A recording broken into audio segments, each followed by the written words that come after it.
Hey, if you're a workplace coach or work in HR or anyone working with challenging conflict situations at work, we've created a coaching method that any coach can learn. The goal of New Ways for Work coaching is to help employees or whoever is taking it to learn personal relationship skills for productive relationships. Essentially, it gives employees a chance to learn new skills and to change before big decisions are made about their employment. Sometimes they're just lacking skills, and New Ways will teach them. If you'd like to know more about it, we offer our New Ways for Work coaching training 2 to 3 times a year. And these trainings are a combination of on-demand, which you can watch 24/7, and Zoom training with Sherilyn Knapp and Bill Eddy on the on-demand portions.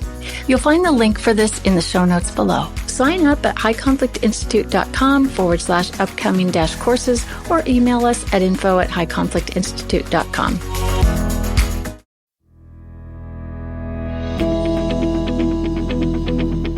Welcome to It's All Your Fault on True Story FM, the one and only podcast dedicated to helping you deal with the most challenging human interactions, those involving high conflict people.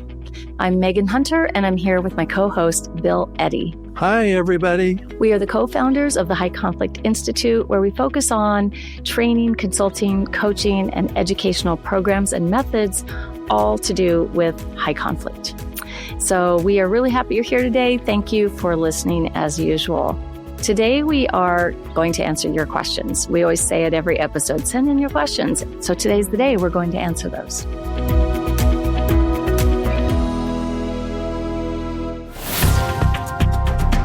So first of all, I came back from my latest trip with a cold, Bill. I know you've been traveling too. So you went to Kansas, is that right? Yeah, I went to Kansas 2 days with mediators there and family lawyers dealing with family law and divorce cases. And of course, my emphasis was on high conflict, also parenting coordinators and such. So custody and nice people. And what was fun is I spoke to the same group 10 years ago, and there was about a dozen people who looked familiar, and it turned out they were familiar.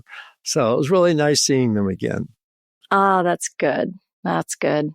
When you were in Kansas, I ventured to Maine, and, I live in Arizona, so it hit 99 degrees here recently. So to go to Maine and be in the snow was really, really nice. And we were up at the Sunday River Resort, and our new speaker here at HCI, Judge Bruce Cohen, retired judge, went along with me, and we trained the Maine Child Welfare Conference. Really amazing people. Isn't it just fun to go and meet people all over the all over the place that are just, there's nice people everywhere, and it's, a lot of stimulating conversations, and get to see some pretty amazing parts of the country and the world. So that was fun. And then went over to the Portland Museum of Art and got to do some leadership training there, which was really wonderful. Turns out that museum is kind of world class. So if you're in the Portland, Maine area, check it out. And one last thing before we get going into the questions. In our last episode with Cara Rubenstein, we talked with her about DNA surprises and all those people who in adult life find out about, maybe my parent isn't really my parent. I'm not who I thought I was. My genetic DNA is no longer a mystery. So while I was on the Maine trip, I had some time and I was watching Netflix, and I came across a documentary called Con Mum, M-U-M, the British spelling. And it was about this very thing where a man is a chef in the UK, and quite a celebrated chef. So he's in the newspapers and magazines and things. And so I think it was during the pandemic, he got an email from a woman who claimed to be his mom. And he'd never known his mom as a child growing up. And he'd had, some rough days in his childhood. So he really wanted a mom. And he allows this woman into his life and, tried to do the due diligence of making sure really, she was his mother. And developed this very close relationship with her. She was very wealthy, staying in 5-star hotels, befriended his friends, bought him, and brand new nice luxury vehicle, bought his partner a new luxury vehicle, but then was borrowing money Said she was the unrecognized daughter of the Sultan of Brunei, and eventually does a DNA test because things just got too suspicious. And drum roll, most people think she wasn't his mother, but she was. But she was also a con artist. Oh. There was always a con. She would con one person and get money out of them to go fund this extravagant lifestyle. And it just went on and on and on. So there was a DNA surprise right on the heels of the last episode. Did she think that she was just conning him, or did she know she was actually biologically his mother? She must have known. Okay. She must have known. Yeah. I didn't really clarify that, but she was pretty confident with that. And I mean, con artists usually are pretty confident, but so to speak. So I don't know, but it was really fascinating. And you just see how it works, right? With just, you don't really love me if you're asking these questions, and there was the cancer. I have cancer. I have 6 months to live. And so, his partner was having their baby, his first child, and new mom, his mother is drawing him away from his partner and the baby. I have cancer. I'm going to die. So he didn't get to be around his child. Anyway, all the stuff and things of the really professional con artists were there, and it was all done with a smile. People, we need to have our eyes open. Eyes open, indeed. A healthy skepticism. Don't be paranoid. Just have a healthy skepticism. Yeah. And I thought of what Cara said about having the rug ripped out from under you a second time. I don't know if she said that after we were off air or not, but it was, sometimes finding out these DNA surprises. And then later there's another surprise that's revealed after that. And it can be, pretty unsettling. And that's what happened with this story. So, and there were ramifications. The relationship with his partner didn't survive it. It was just, there was so much damage done. Yeah. Anyway, well, let's get on to our listener questions, Bill. The first one, a listener wrote in this question about his adult son. Our son has always been emotionally dysregulated, understandably due to his unique childhood in Africa where he was living in an orphanage. We adopted him at age 4, and we've given him love, support, structure, and everything we've given our other children. He graduated high school and university and has been working for a decade in the tech industry. He's married and has children. Over the past decade, he's increasingly become angrier and more demanding with us.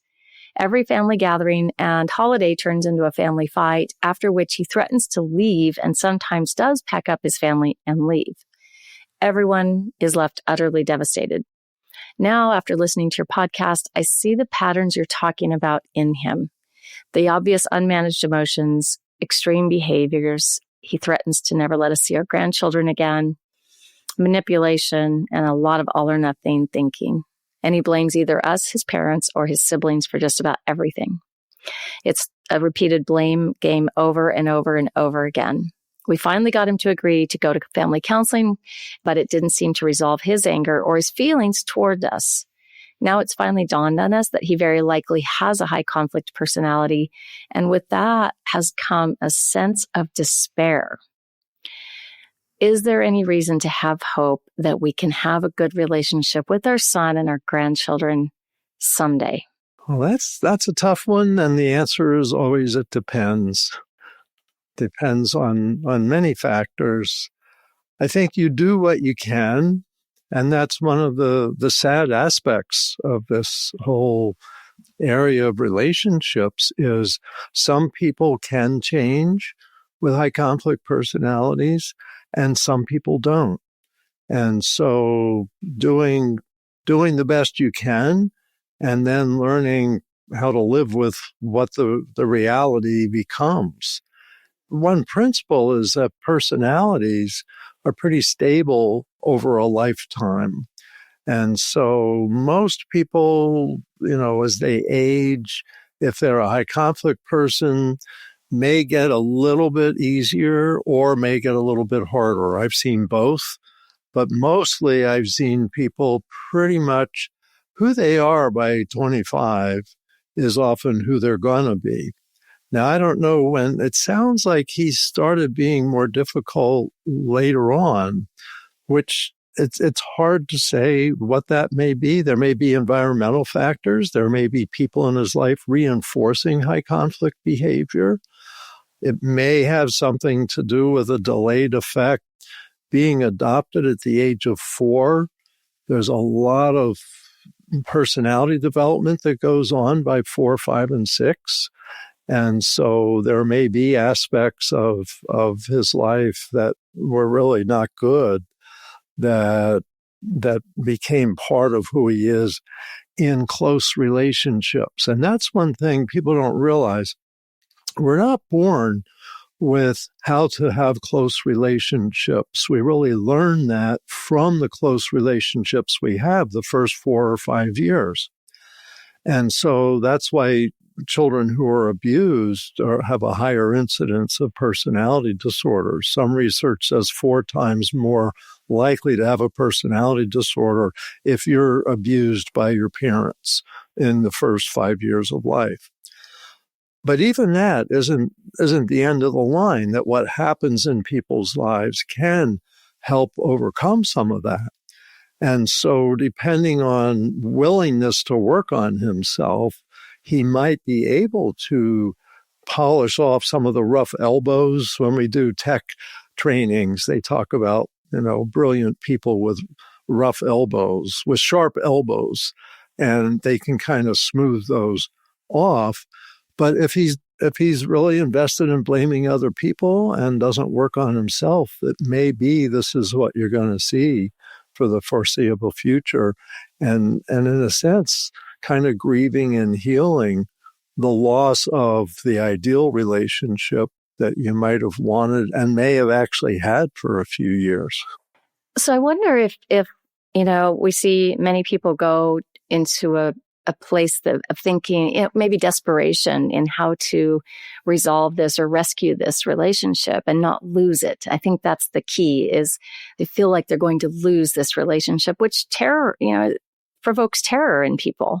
You love this person and you kind of had a vision probably of having a cohesive, fun, family unit with your adult children and grandchildren. And when that falls apart, it is really, really, really hard. But I think some people some of us may want to or go to a place of giving that person a threat, not a negative threat, like a bad threat, but of saying, hey, we aren't going to, have anything to, have any more family gatherings with you involved until you stop behaving this way, or until you come to the table and start talking to us peacefully. So, thinking that they're setting limits, maybe they are, and in some cases that perhaps work. In some cases, is it going to blow up, or is that always going to blow up? See, I think it's worth trying. And I think it's worth trying to say, look, let's have some family counseling. Let's meet together and see how we can strengthen our ties. And also what you're describing, like around coming for holidays, that's the whole slick thing we're talking about, setting limits and imposing consequences, SLIC. And that with high conflict people, just setting limits often doesn't work. So you have to say what the consequence is. If this happens again, we're not going to be able to invite you to Thanksgiving, something like that. And that we hope that it won't happen again. See, there's such a wide variation with high conflict personalities. Some really have the potential to change and become more reasonable, more cooperative, more self-managed. And others are really resistant to change. And that's especially with personality disorders. That's part of the definition, is an enduring pattern of basically social behavior. And you don't know. And that's why I say try to make things better and see what will work. And it's when you've kind of exhausted what you can try and maybe get some consultation or counseling, then, maybe settle into a little more distant relationship. And just know that you can't talk about really close things. that it may be sad, but, you can talk about the weather, talk about the latest sports and all of that. Spaghetti. But don't give them feedback about who they are and their behavior, because that blows people up. And so once you realize this is going to be high conflict behavior kind of going forward, then you want to find where the relationship can settle in and be consistent, even if it's at a distance. And I suppose there's always risk involved, right? So you do have to know. I've been thinking about this a lot lately when we talk about BIF and we teach BIF to people. One of the most important parts is it depends on the reader, the writer, and the situation. Yeah. And I think in any high conflict dealings, it depends on the situation and the parties involved, right? With some parties, the risk may be pretty high of trying to sit down and, have those more consistent interactions. The risk of it maybe not working, but with others, maybe it will. And as long as you can keep it light and not get offended and take it personally, right? And I think that's that seems tricky for a lot of people, trying not to take something personally. And the older I get and the more I do this work, the more I just see it as just such a reaction of that person's brain. They're stuck in their right brain emotions, like you say, Bill. And that stuff comes out right then. And I just delete it. It's gone. It doesn't have any meaning to me because it's just someone's in a very reactive part of their brain in that moment. And of course, something like that's going to come out. So if you can avoid taking it personally, that's good. I think with that, what you tell yourself, we talk about giving yourself encouraging statements, especially before you go into a discussion that might feel risky, like that maybe the person's going to walk out or yell at you. And I find it real helpful, like before a high conflict mediation, is telling myself, remember, Bill, it's not about you. And remember that I can't change how they think. Forget about it. Forget about it. And I'm not responsible for their outcome. If they sabotage themselves, and make their lives harder when I had hoped to help make it easier, I can't control that. And somehow that gives me more peace, is that I know going in that it's unpredictable, but it's not about me and it's not my fault. Right. Right. There is a lot of peace that comes with that. And you have to think about it. Life isn't perfect. There are physical and other mental health issues that people have. I mean, there are deaths. There are just, all kinds of things happen in life. And this is just one of them. And so you don't have to take it on and blame yourself that you caused this. You don't have to take what's happening personally. You can tell yourself, it's not about me. So I just need to focus on what to do. And you can survive it, and you can avoid becoming that target of blame and keep things pretty peaceful. But even when they blow up, the more you do what you're talking about, Bill, the less you just take it on yourself, and it just doesn't stress you anymore. Yeah. It's like, what do we do now? That's the only question. What do we do now? Yep. Well, what you and I are going to do right now is go to the next question. All right. And I recently discovered your podcast and have realized that my sister may have a histrionic, high conflict personality. It explains so much. And although I now realize that some of the ways that I've handled our disputes in the past were wrong, or can we say backfired, I have been intentional about distancing myself from her and knowing that this is essential to maintain any semblance of a relationship. I should also mention that we live about 350 miles apart. So we only see each other a few times a year, and our relationship is mostly text or phone based aside from those few in-person interactions. She has sensed this distance that I have put in place, and she often complains to me about it. Once in the past, I broke down and told her that I feel like I'm walking on eggshells when I talk to her because I will inevitably hurt her feelings and get an emotionally charged email or text about our conversation a few days later. She continues to press me about how we don't talk like we used to. She misses me and wants to be closer. My question to you is, how do I respond to her when she senses this distance and insists she wants more from me? but I know that I have to have boundaries in place so that I can keep her in my life. Thank you so much for the podcast. I truly believe it will give me the tools to navigate these family challenges. So, Bill, how do you have this relationship when one is sensing the distance and wants to be closer and wants more from you? It's kind of going back to the conversation we just had in a way. Right.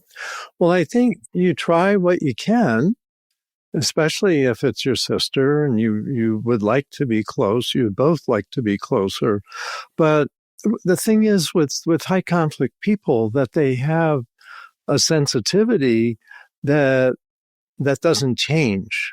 Mostly doesn't change. Sometimes it does, but mostly it doesn't change. So if you've tried, like you broke down and told her, that she, it's walking on eggshells, did that change her behavior? Did she say, I'm going to try to act differently? Or did she just defend and justify what she had done up to then? That often tells you it's not going to change because they're not interested and they're not hearing that there's a problem.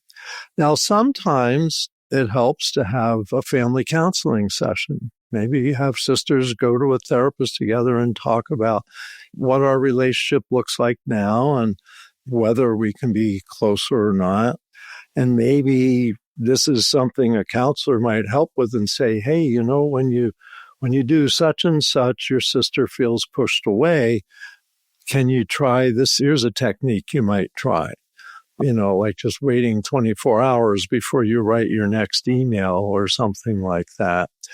And seeing, because I believe give people a chance to change, but be realistic. If there's no sign that there's ever going to be any change, don't beat your head against the wall here for years and years. And so you may back up a little bit. I think all our human relationships have a certain degree of distance and closeness. And so with high conflict people, it's kind of finding out where's that balance. You might have a friend that you love going to the movies with or going bowling with or bird watching with or something like that, but it's not comfortable getting really personal with them. So you might schedule a couple hours to go bird watching or something, have a good time, and then stop before it's going to go downhill. So it's finding where that balance is. But I think you're right, Megan. The same idea is give it your best shot and then accept where it may end up having to be. Yeah. And I think a big part of this too is just, your crisis doesn't have to be my crisis. Yeah. Right? If you're upset about, me not spending enough time, that doesn't have to be my crisis. If I have something to be guilty about, if I've told you I'm going to spend time with you and then I don't, then, that's my problem. But if with high conflict people that things just led by feeling, a big feeling that, you've abandoned me, you're not talking to me enough, you're not paying me enough attention. Well, those are your feelings, and I'm happy to have a relationship with you, not to fix your feelings, but to have, the type of relationship that will work for both of us. So I've been thinking about that a lot lately, that other people's crises don't need to be mine. And I think especially those of us that are fixers in the world, kind of helpers, we may feel some anxiety about or compulsion to help someone who is, kind of putting some blame on us. And it really can immediately hook you. And if you feel that hook that, I need to do something. I've done something bad. I've done something wrong. I need to fix this. I need to sacrifice myself a little more. You don't need to do that. It's like, I would probably just set the stage and say, my schedule is pretty full and I want to be able to talk to you once every couple of weeks or something. So let's just put a regularly scheduled meeting on our calendars. And that way you start to have some input and control over what's coming in at you. And you've also set the stage for, if you aren't able to write back right away, then she knows you're going to be, having your weekly Sunday call or whatever it is. But just one idea. And that's a good idea, especially with relatives where you might be far away and you're going to check in with a schedule because it doesn't fit into your daily life the same way. One thing I wanted to add is I think high conflict people burn out often the people around them, and so they often lean more heavily on relatives and want to be closer, even as distant adults, when people have their whole lives where they are, that they want more from you than maybe the average person who says, I know you're busy, I'm busy, I've got all this stuff I'm doing. But someone that's maybe doesn't have as many friends or maybe has pushed people away may want more from a sister than a sister might expect to give. And just be aware of that. Because what I would often say is, well, what can you get involved in your community? You're feeling this sense of disconnect. You could develop some close friends if you found an activity you like doing together. And so I'd want to encourage helping them get an activity rather than me trying to fill all their social needs. And we can have compassion and love our family and our friends and all of that. And I think this is compassionate by, helping someone see that they can dig in a little bit into themselves and find some resources and some strength and go find something in the community. And I can still be your sister. It's just got to be a little bit more managed. So I'd say don't feel guilty and just get a schedule. All right. And the last question for today. Thank you for this valuable learning tool. Things are making sense to me now that have haunted me for years with an HCP in my life. And I wonder about another category of people who I'm calling highly conflict averse people. So HCAPs. Highly conflict averse people, opposite of an HCP, a high conflict person, will keep the conflict going inadvertently because they can't deal with conflict. They will continue the bully's behavior by advocating for it, enabling it, and doing it for them, or dismissing the impact of it in order to avoid addressing the conflict. Where the HCP blame is 100%, the HCAP will accept 100% blame. Both the HCP and HCAP behave and act outside 90%. All or nothing thinking, unmanaged emotions, can't stop their behavior, can't connect the dots, self-reflect, or see their part. They can't biff, they can't be brief to help, overly informative to help, overly friendly to avoid conflict, aren't firm enough, often vague, or can snap to overly firm without warning because they've been pushed too far. Tends to be disempowered or disenfranchised, developmentally traumatized, therefore biologically driven. So I guess the question here, Bill, is what do you think about that? Is there an HCAP, a highly conflict averse person? I think there's some approaches to think about that have been longstanding. So first of all, I worked for 6 years in chemical dependency treatment, substance abuse, alcoholics, addicts, etc. And what we learned quite quickly is alcoholics often have codependents that in some ways inadvertently reinforce the disease of alcoholism, either buying them beer or pouring out the beer so they won't drink it. But highly involved in the alcoholic's behavior. For the last 30 years, we've called that being a codependent. What's interesting is there was a discussion back in the 1980s and 90s of whether the codependent personality disorder should exist, because the 10 personality disorders don't include a codependent personality.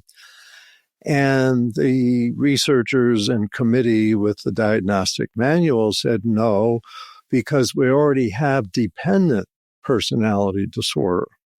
And the characteristics of dependent personality disorder basically fulfill that codependent is really, heavily reliant for direction from other people. A lot of kind of guilt, indecision, these things. And what happens is people with a dependent personality disorder often end up with people with high conflict personality disorders. But I want to take a moment and say the disorder doesn't matter. We talk about personality disorders because that's the system that has all the research and explanations. To me, what's important is the pattern of behavior and how do you respond to that. And so whether a high conflict person has a cluster B personality disorder, antisocial, borderline narcissistic histrionic, or not the disorder, but if they have those traits, then I know somewhat how to respond and how to manage the relationship, etc. Well, cluster C personality disorders has dependent personality disorder, avoidant personality disorder, and obsessive compulsive personality disorder. These three personalities tend to avoid conflict, and part of that is taking the responsibility on themselves. And the cluster Bs shed responsibility. It's all your fault. And so it's not unusual we see these folks fitting together. Yes. Quite a match. Yeah. If it becomes a disorder, that means that it really is self-defeating and is a problem also. And what's interesting to me is in business, avoidant managers are a common problem, and they don't know what to do with high conflict employees, and so they avoid. Oh, yes. And when they avoid, high conflict employees create more and more trouble. And everyone's like, well, when are you going to put your foot down, boss? And the boss is an avoidant person. And so they tolerate more high conflict. And some avoidant managers have decided, I was happier when I worked as an employee, not as a manager, and I want to go back to my old office. So this is a thing. So they're describing a thing, but I wouldn't come up with a new name for it. I just think that they probably have some traits of the cluster C personalities, and that helps explain what the problem is. And there's a lot of research around that. Yeah, it's fascinating. And there, there's a lot of other inputs too. And this listener talks about, women and estrogen-based bodies, doormat people pleasers, all kinds of different inputs as well. But it's really focusing on what to do, like we always say. Focus on what to do and hold up that mirror to yourself a bit and see what you're doing. And if you are a bit of a conflict avoider, it's a good idea just to learn some skills, because I think just what I've observed, Bill, is when people learn even just the smallest skill, like learning how to biff an email, right? The confidence level goes up pretty significantly. Doesn't cure everything, but it empowers just enough to say, okay, wow, I have a tool now. I have something I can use. And then they go and learn how to use an ear statement and get some relief and success with that. And then it can build from there, especially the setting limits pieces. Yeah, I think that helping people become more assertive. And I like the role play where let's play you be the difficult person and I'll be you, and have a conversation, then switch roles. You be you and I'll be the difficult person. And difficult people can be the most quiet person if they're avoidant or dependent, etc. And in many ways, it's the same tools. Is, like you said, Megan, using a biff response for written and ear statements for verbal. And we don't have to get stuck. We try everything we can and then accept as far as it can go and level off there. I think that's maybe all three of these questions. That's really where it ends up. But yeah, it is a thing that there are avoidant people, and some of them can be difficult because they're so avoidant.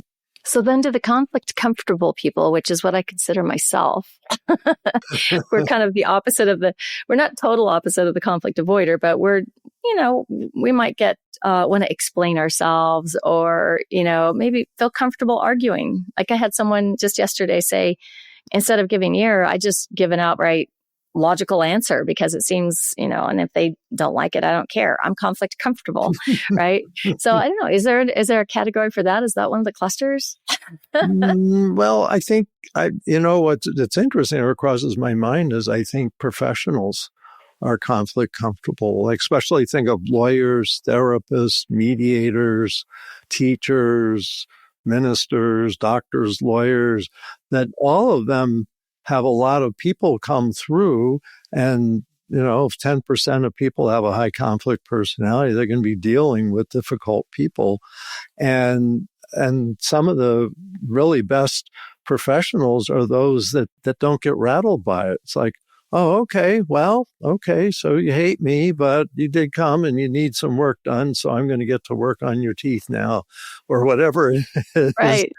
And aren't rattled by this. And then thank goodness, because, there's a lot of difficult people out there, but most people are relatively reasonable. We're talking about like 10% of people.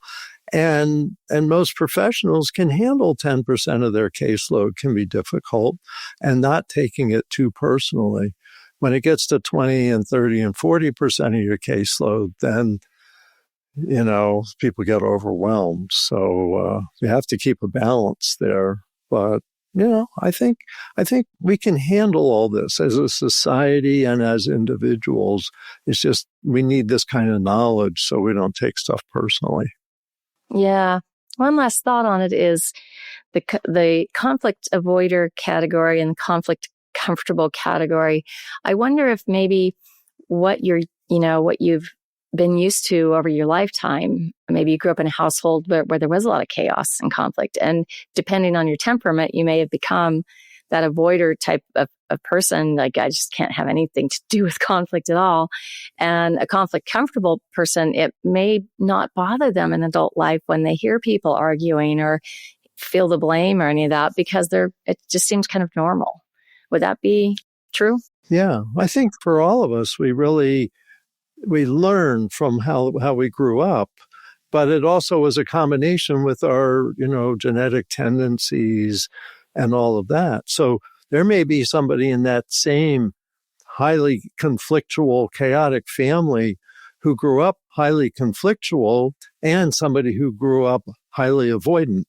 And they both may come from the same family, and that may influence their choices of partners and friends in the future. And I think the biggest thing is just self-awareness. Be self-aware. Where did you get this from, and do you want to keep it? Yeah. Mic drop. All right. Well, this is good, Bill. And thanks, listeners, for writing in those questions. If you do have questions, send them to podcast@highconflictinstitute.com or submit them to highconflictinstitute.com/podcast.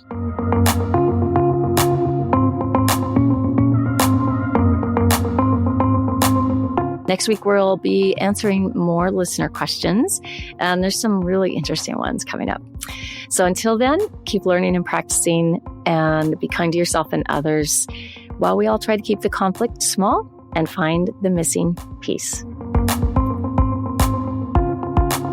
It's All Your Fault is a production of True Story FM. Engineering by Andy Nelson. Music by Wolf Samuels, John Coggins, and Ziv Moran. Find the show notes, and transcripts at truestory.fm or highconflictinstitute.com/podcast. If your podcast app allows ratings and reviews, please consider doing that for our show.